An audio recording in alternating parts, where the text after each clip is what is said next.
finally here. Been a long way for it.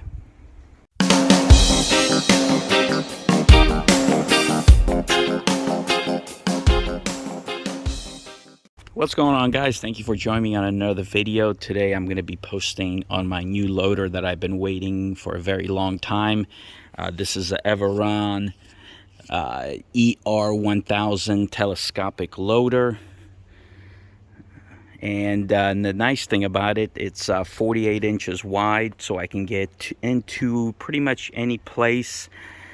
Anything smaller in their smaller loaders, they just didn't have the lifting capacity. Lifting capacity on this is 1,000 kilograms, which is like 2,200 pounds. But do keep in mind of the attachments, whatever you use, you have to subtract that. But you're good for a good 1,500 pounds easily. So yeah, it's 48 inches wide. It's an articulate loader. Cab, very important. The cab only has heat, no AC. But the nice thing about the cab is these doors, they pin back just like that. So you pretty much got an open cab. So get some airflow going through there. All right, so this is, like I said, the er1000. It's got the telescopic boom. This telescopes out. Yeah, it's nice, very nice. I'm going to be going over it. Going to be doing a few videos on it about the pros and cons about it. This is a Chinese loader. It does have a 25 horsepower Kubota in it. The main thing that I noticed right away is I have not ran a articulate loader, and it's let's just say it's different than the tractor. There's a lot of movement between the actual cab and the front end of the machine. There is movement if you're on uneven terrain. I have not loaded with anything with it yet, but I'm gonna definitely be getting it to work soon. I'm waiting on a grapple, like I said. And also, what I did notice is it has a full-size quick attach plate on it. Now the thing is I'm looking for a 48-inch grapple to be the same width of the machine. To find a 48-inch grapple that is heavy duty is like a needle in a haystack. Now, if this had a small plate on it, like the Toro, you know, the smaller plate, not a full-size plate, there's a few grapple options available. With a full-size plate, a 48-inch grapple on a heavy duty, it is very hard. I did find one, but what I have to do is I had to order an extra plate to go from a full plate to a mini plate, because the grapple I'm getting, it's heavy duty, but it fits many machines like my track loader that's over there. Let me show you for some people that haven't been following me. So here it is. This is a small plate on my track loader. Like I said, I did find a heavy duty grapple, but it's got the small plate, so I have to get a whole adapter plate for this machine, and it sucks because it was $600 plus the grapple. But there's no options. Unless you're going to weld one together, you're not going to find a heavy duty grapple. Anyway, moving on. Turf tires, 4-wheel drive, very nice, very responsive joystick. Here's inside the cab, tilt steering. You know, I wish China would, you know, conceal some of these things, like the windshield wiper, you know, that could have been placed up there somewhere else. That's the heater. I'm not too crazy about that. Also, it does have a fan, which is nice, but the heater and the windshield wipers could have been hid up here, some kind of compartment like my tractor. But you know, you get what you pay for. And this type of loader, to get one with a cab, these are made to look like the giant loaders. You know, I'm in at about 30, 32. If you wanted a 48-inch giant loader, you're going to be pushing 60,000 with a cab. I was looking at Bobcats. They're small loaders with a cab, and they were pushing 50 grand. So, yeah. And also, the lifting capacity and the lifting height of this loader beats the Giant by a few inches. So, that's a good thing. Moving on, the doors pin back. Let me show you inside the cab. Oh, okay. All right. So this is your auxiliary switch. This is going to be for my grapple. This also loosens the release. There's no manual levers to release the bucket. It's hydraulic. Extend the boom, forward, reverse on a joystick.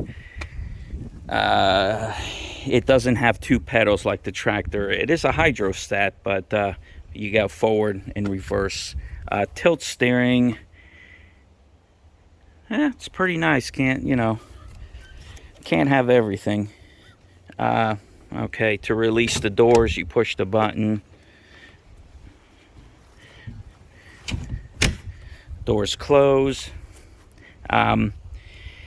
Also, my other machine that came from China had a problem with the damn cooling. There just wasn't enough airflow in the machine. I did notice that they did take a little bit more time, put a little bit more thought into it.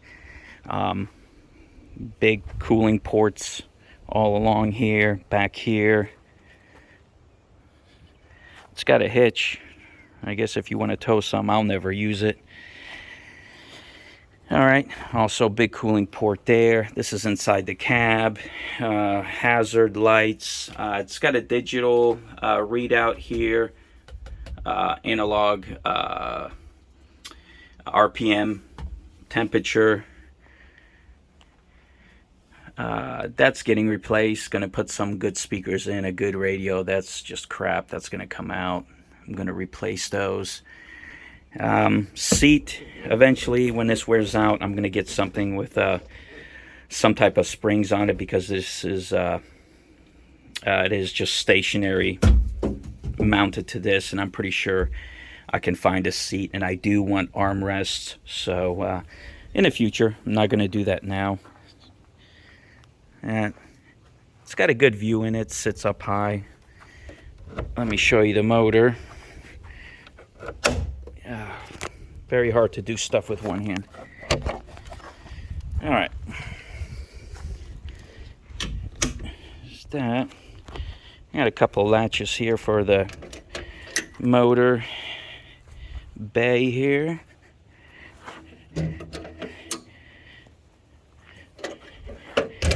And if you want to check out the machines, it's Everun. They do have a big website. They do a lot of loaders, a lot of bigger loaders, closed cabs. They also have this loader that's not telescopic, but why not have it telescopic? Have a few extra feet. I believe it's about 24 inches. I haven't measured it yet, but I will measure it and give you the exact dimensions on that. Fuel tank. It's got a readout in the front. Also has a readout down there for the fuel tank. And there it is. Here's the Kubota. I don't know if you guys can get a good view. There's the Kubota 3-cylinder. To access it, you have these panels that come off, so it's going to be fairly easy to work on. But yeah, hydraulic fill. That. And it's also nice because it does have a hydraulic cooler, so that's going to be nice. And I will be pulling the thermostat out of this. I'm not going to run a thermostat on this machine, but yeah, it's got easy access. You can get into it. Overall, I'm impressed. They did step up, definitely from my other loader. They are actually producing better products. It's not the best product, but they're definitely stepping up their game, you know, on these loaders. Like I said, you know, the few comfort items in there. Like I said, the heater and, you know, those small things, you know, they could have been done better, but I think they're mostly putting their attention to, you know, making the loader function. They're not really putting the time into the luxury items, you know. Like you could see that wiring harness right there. I mean that's crazy. You know, they could have hit it. I'm gonna have to put it in there so, you know, if it does rain, or seal it with silicone. It's for the lights. You know, I'm not too crazy about that, how they designed that and left the plugs outside, you know. But again, you know, you get what you pay for. Keep that in mind. This loader, if it was a giant one like I explained, you're looking in the 60s, 55 to 60, what you're looking at here. You know, I don't have that kind of money to spend, so my only option is I have to work with the machine. You know, if I find something wrong with it or something doesn't function properly, I have to, you know, modify it. But it is what it is. You know, I'm not going to pay double for this machine when it does the same type of work. You know, it's got a Kubota motor. It doesn't have a Chinese motor in it. It's got a good motor in it. You know, but, you know, small things are going to fall apart on it. Just like with my track loader, I paid half of what a boxer track loader is, you know, a boxer, you know. But, you know, I've done a few modifications, you know, posted videos. People helped me out with it too. You know, they had ideas, and, you know, I'm thankful. You know, I didn't have to spend that much money, you know, just a little bit of work on the weekends. You know, if you got time, you know, you want to save a few bucks, this is the way to go. But just stay tuned. I'll be posting videos when I get my grapple, if I do any modifications. I don't think there's going to be a lot to do with this, just a few things I have to tweak on this machine. Nothing crazy. But yeah, stay tuned. I'll be posting more videos on the er1000 by Everun. And thanks for watching. Thank you for the support. Hopefully everybody is safe and not sick from this COVID stuff, and everybody's over it, and everybody's back to work. Any questions, comments, leave them down below, and I'll get back to them. See ya.